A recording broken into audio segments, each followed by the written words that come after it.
Iran के Israel पर हमले के बाद से मिडिल ईस्ट के हालात विस्फोटक हो चुके हैं।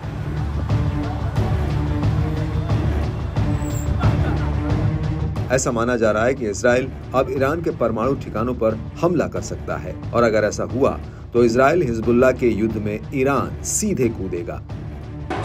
हालांकि ईरान ने पहले ही इजराइल को नसीहत देते हुए कहा कि वो उसके हमले की जवाबी कार्रवाई से दूर रहे और अगर नेतन्याहू ने ऐसा किया तो उसका नतीजा बेहद ही भयावह होगा।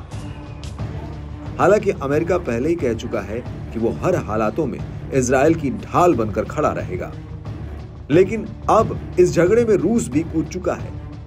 दरअसल रूस के विदेश मंत्रालय की प्रवक्ता मारिया ज़खारोवा ने कहा कि इजराइल की गाजा और लेबनान के ऊपर जंग मिडिल ईस्ट में एक बड़ी लड़ाई छेड़ रही है और ये सब कुछ अमेरिका की मिडिल ईस्ट में नाकाम नीति का नतीजा है।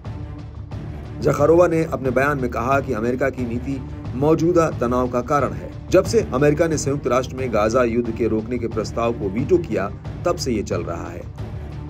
आपको बता दें कि रूस ने अमेरिका पर निशाना साधते हुए कहा कि पेंटागन इजराइल को लगातार हथियार, गोला बारूद और खुफिया जानकारी मुहैया करा रहा है। अमेरिका को यह एहसास होना चाहिए कि इससे विवाद को सुलझाने में कोई मदद नहीं मिलेगी। रूस का कहना है कि अमेरिका को सबसे पहले इजराइल को हथियारों की सप्लाई बंद करनी होगी। इसको लेकर रूस की विदेश मंत्रालय की प्रवक्ता मारिया ज़खारोवा ने कहा कि अगर हम यूएन की क्षमता के बारे में बात करें तो इसमें क्षमता है। अरब इजराइल संघर्ष क्षेत्र में लगभग 1 साल से चल रहा अभूतपूर्व रक्तपात जो एक बड़े क्षेत्रीय युद्ध में बदल रहा है, इसके लिए अंतर्राष्ट्रीय समुदाय से एक प्रतिक्रिया की जरूरत है। यूएन के अलावा और कहां इस प्रतिक्रिया पर काम किया जाना चाहिए। ज़खारोवा ने अपने इसी बयान में आगे कहा कि हमने बार बार कहा कि 7 अक्टूबर को हमास के हमले हर तरह की निंदा के लायक हैं, लेकिन 1 साल बाद हम देखते हैं कि ये फिलिस्तीनियों को सामूहिक दंड देने का एक मौका बन गया है। गाजा में लाखों फिलिस्तीनियों को दंडित किया जा रहा है, जिनमें से हजारों पहले ही मर चुके हैं और अब लेबनानी, सीरियाई, यमनियों को भी दंडित किया जा रहा है।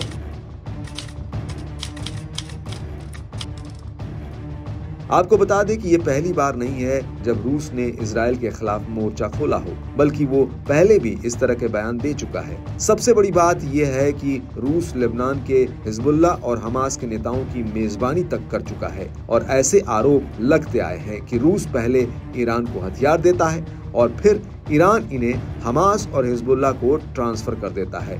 और गौर करने वाली बात यह भी है कि 1 अक्टूबर 2024 को रूस के प्रधानमंत्री ईरान के दौरे पर गए थे और इस दौरान उन्होंने ईरान के राष्ट्रपति मसूद पेजेश्कियन से मुलाकात की और इस मुलाकात के कुछ ही घंटों बाद ईरान ने इजराइल के ऊपर 180 से ज्यादा मिसाइलें दागी।